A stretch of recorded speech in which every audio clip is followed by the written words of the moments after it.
नमो नारायण, राधे राधे।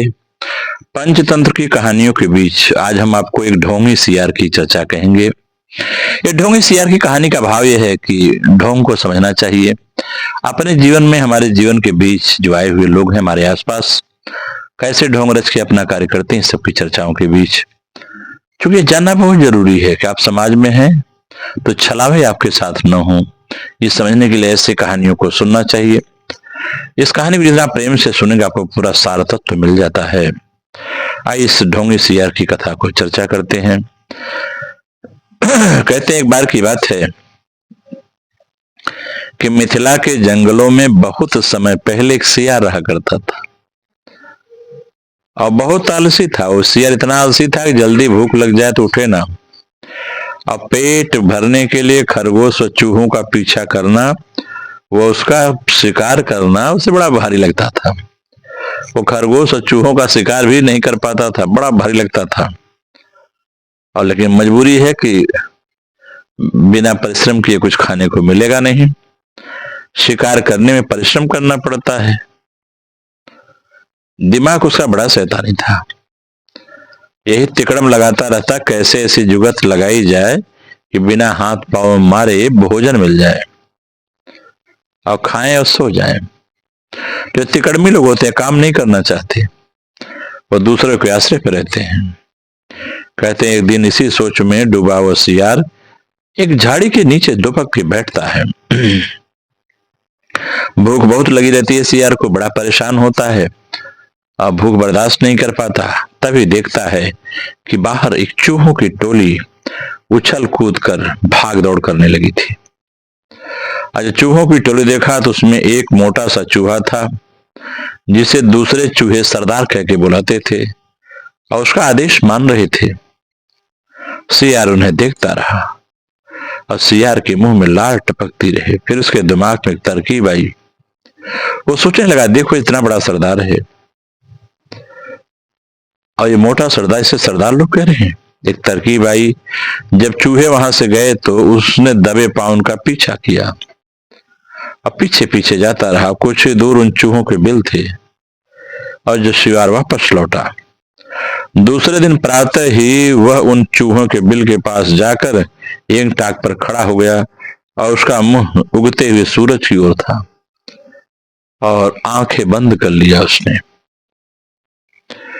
चूहे बोले बिलों से निकले तो सियार को अनोखी मुद्रा में खड़े देखकर बहुत चकित हुए हैं। ये सियार है, इसके सवेरे सवेरे आहार चाहिए। आज ही सूर्य की ओर मुंह करके एक पैर पर खड़ा है। एक चूहे ने निकट जाकर के सियार से पूछा, सियार मामा, तुम इस प्रकार एक टांग पर क्यों खड़े हो? क्या ऐसी नई चीज आ गई? सियार ने एक आंख खोलकर बोला, एक आंख बंद की थी, खोला, कहा, ओह मूर्ख, तूने मेरे बारे में कभी नहीं सुना क्या? मैं चारों टांगे नीचे टिका दूंगा तो धरती मेरा बोझ नहीं सह पाएगी, यह डोल जाएगी, साथ ही तुम सब नष्ट हो जाओगे। तुम्हारे ही कल्याण के लिए मुझे एक टांग पे खड़ा होना पड़ता है, सूर्य भगवान की ओर ध्यान करके। अगर मैं ध्यान न दूं तो पृथ्वी चरमरा जाएगी। अब चूहों में आपस में सुनकर फुसर फुसर होने लगी। सब खुसर फुसर करने लगे। वे सियार के निकट आके खड़े हो गए। चूहों के सरदार ने कहा, हे महान सियार, हमें अपने बारे में कुछ बताइए, ऐसी विचारधारा आप में कैसे आई? सियार ने तुरंत ढोंग रचना चालू कर दिया। सियार का ढोंग क्या है? कहा, मैंने सैकड़ों वर्ष तक हिमालय के पर्वतों पर एक टांग पर खड़े होकर तपस्या की है। अब मेरी तपस्या समाप्त होने पर एक टांग पर भी खड़े होकर मैंने तपस्या की है। मेरी तपस्या जब समाप्त हुई तो सभी देवता मुझ पर फूलों की वर्षा करने लगे। अब भगवान भी प्रकट हो गए। प्रकट होकर कहा कि मेरे तप में मेरा भार इतना हो गया है कि मैं चारों पैर धरती पर रख दूं तो धरती गिरती हुई ब्रह्मांड को फोड़कर दूसरी ओर चली जाएगी। धरती मेरी कृपा पर टिकी रहेगी। तब से मैं एक टांग पर खड़ा हूं। मैं नहीं चाहता कि मेरे कारण दूसरे जीवों को कष्ट हो। अगर धरती नष्ट हो गई तो सब कुछ नष्ट हो जाएगा। तो सारे चूहे सीधे साधे थे। सारे चूहों का जो समूह था महातपस्वी सियार के सामने हाथ जोड़कर खड़ा हो गया चूहे ने पूछा, तपस्वी मामा, आपने अपना मुंह सूरज की ओर क्यों रखा है? सियार ने तड़ाक दे उत्तर दिया, तुम्हें नहीं समझ में आती? ये सूर्य देवता की हम पूजा करने के लिए उधर मुंह किए हैं। और आपका मुंह क्यों खुला है? दूसरे चूहे ने कहा। उसने कहा, हवा खाने के लिए। मैं केवल हवा खाकर जिंदा रहता हूं, मुझे खाने की जरूरत नहीं पड़ती। मेरे तप बल हवा को ही पेट में भांति भांति से पकवानों में बदल देता है, सियार बोला। अब सियार इस प्रकार से अपनी ढोंग की बातें कहा, इन बातों का प्रभाव सारे चूहों पर पड़ गया। सब जो अब सियार की ओर से उसका सारा भय समाप्त हो गया, वे उनके निकट आ गए। अपनी बात का असर चूहों पर होता देख मक्कार सियार दिल ही दिल खूब हंसा, कहा, वाह, अब चूहे महातपस्वी सियार के भक्त बन गए। सियार एक टांग पर खड़ा रहता और चूहे उसके चारों बैठकर ढोलक, मजीरे, चिमटे इत्यादि बजाने लगे, भजन गाने लगे, गीत होने लगे।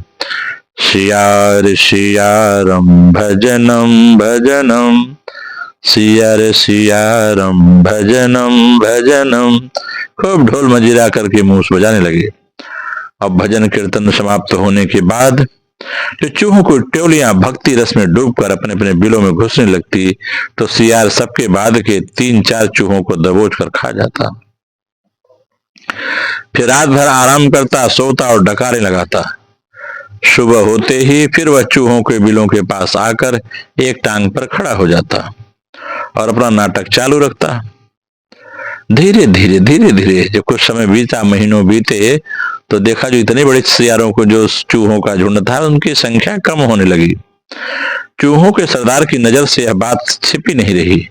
एक दिन सरदार ने सियार से पूछ ही लिया कि हे महात्मा सियार, मेरी टोली में चूहे मुझे कम होते नजर आ रहे हैं, ऐसा क्यों हो रहा है? सियार ने आशीर्वाद की मुद्रा में हाथ उठाया और कहा, हे चतुर्मूषक, यह तो होना ही था। जो सच्चे मन से मेरी भक्ति कर लेगा वह सशरीर वैकुंठ को जाएगा। बहुत से चूहे भक्ति का फल पा रहे हैं और वो वैकुंठ को चले जा रहे हैं। चूहे के सरदार ने देखा कि सियार मोटा हो रहा है, कहीं उसका पेट ही तो वैकुंठ लोक नहीं है जहां चूहे जा रहे हैं। वो सरदार को समझ आया। चूहे के सरदार ने बाकी बचे चूहों को चिताया और स्वयं उसने दूसरे दिन सबके साथ बिल में घुसने का निश्चय किया। भजन समाप्त होने के बाद चूहे बिल में घुसे। सियार ने सबसे अंत के चूहे को दबोचना चाहा। चूहों का सरदार पहले से चौकन्ना था। वह दाव मारकर सियार का पंजा बचा गया। असलियत का पता चलते हुए उछलकर सियार की गर्दन पर चढ़ गया और बाकी चूहों को हमला करने के लिए कहा। साथ ही उसने अपने दांत सियार की गर्दन में गड़ा दिया। बाकी चूहे भी सियार पर झपटे और सब ने कुछ ही देर महात्मा सियार को कंकाल का सियार बना दिया। केवल उसकी हड्डियों का पंजर बचा रह गया।